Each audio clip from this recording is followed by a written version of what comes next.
आत्मीय भाइयों और बहनों, आपको महिला जागरण का उद्देश्य लेखक माता भगवती देवी शर्मा पढ़कर सुना रहे थे। इसी क्रम में पृष्ठ 53 से पढ़कर सुनाते हैं। अपना कर्तव्य पुरुष भी निभाए। आइए सुनते हैं।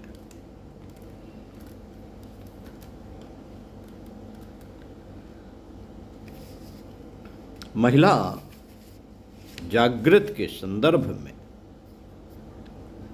यह तथ्य भली प्रकार हृदयंगम कर लिया जाना चाहिए कि 1000 वर्ष के अज्ञानांधकार युग की फैलाई गई विकृतियों को, अवांछनीयताओं को साफ करने के लिए ऐसी मजबूत झाड़ू चाहिए जो कचरे के ढेर को कुरेदने, उखाड़ने, हटाने में सामर्थ्य हो सके। यह झाड़ू एक दो सीकों से नहीं बनेगी, उसमें सैकड़ों तीलियों का सम्मिलित सहयोग होना चाहिए।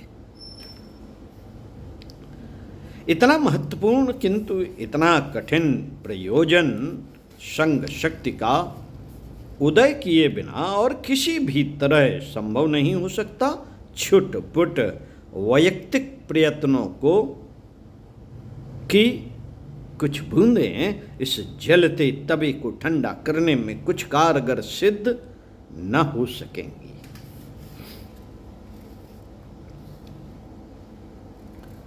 इस दावानल को शांत करने के लिए घटाओं की अनवरत बूंद वर्षा ही कारगर होगी। नारी को पद्दलित स्थिति से उबार कर उसको सहज स्वाभाविक उच्च स्थान पर पहुंचाने के युगांतरकारी प्रयत्न संघ शक्ति के सहारे ही सफल हो सकेंगे।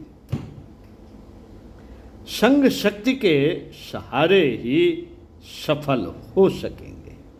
साथियों,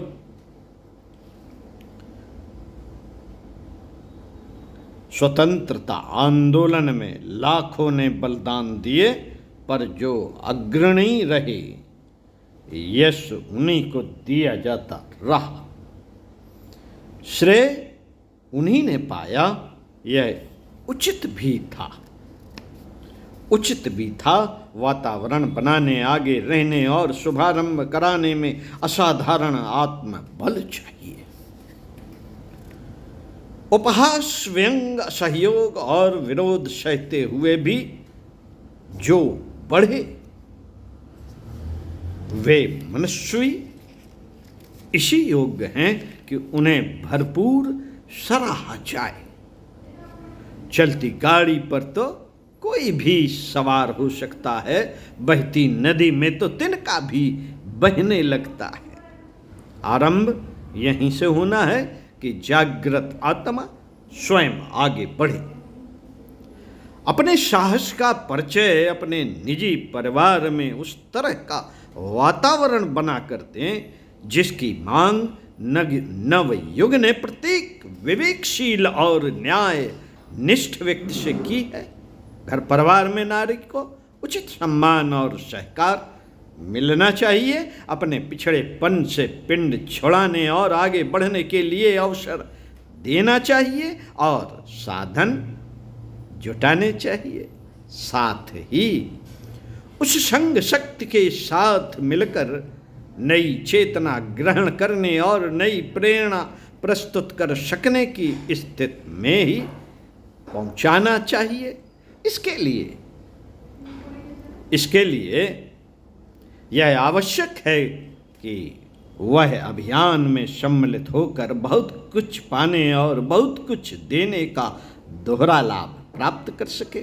उन्हें महिला जागरण अभियान की सदस्य बनाने से लेकर प्रत्येक साप्ताहिक सत्संग में सम्मिलित हो सकने की सुविधा दी जानी चाहिए। वस्तु स्थिति से परिचित न होने और झिझक एवं आत्महीनता से ग्रसित होने के कारण यदि उनमें इसके लिए आवश्यक उत्साह एवं साहस न हो तो नारी को यह देना प्रत्येक विवेकशील पुरुष का काम है। इसके लिए पुरुष वर्ग को अपने दृष्टिकोण में मौलिक परिवर्तन करना होगा। परिवर्तन हुआ, इसके कुछ महत्वपूर्ण चिन्ह प्रकट करने होने चाहिए। दृष्टिकोण बदला, इसके लिए प्रमाण प्रस्तुत होने चाहिए। हमारे घरों में पिछली रीत नीति में प्रारंभिक परिवर्तन होना चाहिए कि पुरुष वर्ग अपने घर की स्त्रियों को स्वयं आगे बढ़कर झिझक छोड़ने की चर्चा चलाए। बधुओं को धीरे धीरे करके उसे कम करते चलने और उसे समाप्त कर देने का प्रोत्साहन दें। पर्दे के प्रतिबंध से मुक्त हुए बिना नारी संगठन की दिशा में उल्लेखनीय प्रगति नहीं हो सकती। हर विचारशील व्यक्ति अपने अपने घरों में महिलाओं को प्रेरित करे, यह आवश्यक तो है, किंतु इतना मात्र पर्याप्त नहीं। कार्य बड़ा है, इसलिए उसे बड़े पैमाने पर ही करना होगा। इसके लिए संगठित रूप से प्रयास किए जाने चाहिए। बड़े कार्य सदा संगठित रूप से ही होते रहे हैं। भगवान राम ने लंका विजय के लिए रीछ बानरों की सेना संगठित की थी। भगवान कृष्ण ने गोवर्धन उठाने के लिए ग्वाल वालों को लाठी का सहारा लगाने के लिए सहमत किया था। महाभारत लड़ने के लिए कृष्ण ने सुदूर देशों के शक्तिशाली लोगों की सेनाएं पांडवों के पक्ष में खड़ी की थी। समर्थ गुरु रामदास ने शिवाजी के लिए साधन जुटाने के लिए सैकड़ों महावीर स्थान बनाए और प्रयुक्त किए थे। गुरु गोविंद सिंह ने मुगलों से लड़ने के लिए एक बड़ी सेना संगठित की थी। जनमानस का परिष्कार करने के लिए भगवान बुद्ध ने लाखों भिक्षु भिक्षुणी एकत्रित एवं प्रशिक्षित किए थे। महात्मा गांधी ने सत्याग्रह संग्राम लोक शक्ति को साथ लेकर ही जीता था।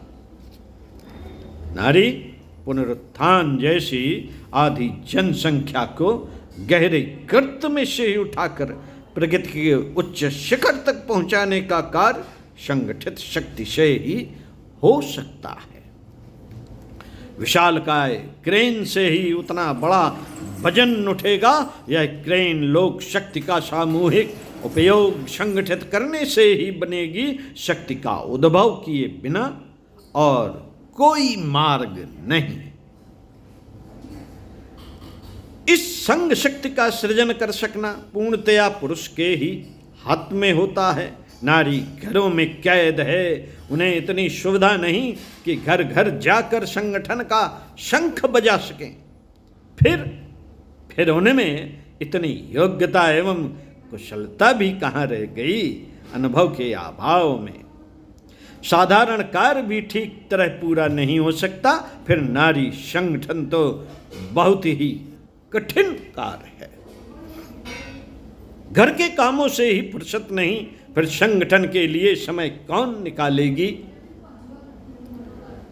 जहां बिना संरक्षण के घर की देरी पार करना जुर्म समझा जाता है, वहां घर घर जाकर संगठन का कार्य कैसे हो सकेगा। फिर जिन घरों में वे जाएंगी वहां आशंका की दृष्टि से देखा जाएगा। कोई हमारे घरों की औरतों को बहकाने तो नहीं आया। यह सोचकर संगठन कार्यकर्ताओं की उपेक्षा और अवज्ञा ही होगी। नारी स्वयं भी दबी हुई और शाभीत है।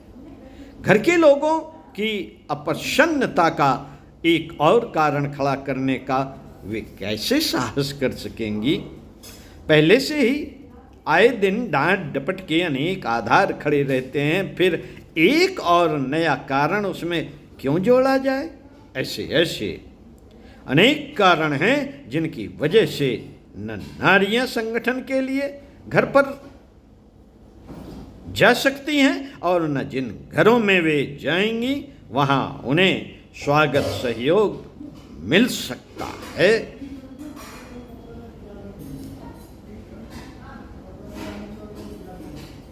संगठन के लिए घर पर जा सकती हैं और ना जिन घरों में वे जाएंगी वहां उन्हें स्वागत सहयोग मिल सकता है। यदि नारी के जिम्मे नारी संगठन का नवजागरण अभियान के लिए अभीष्ट क्रिया प्रक्रिया आरंभ करने का काम छोड़ दिया गया तो वांछित प्रगति को की संभावना धूमिल हो जाएगी।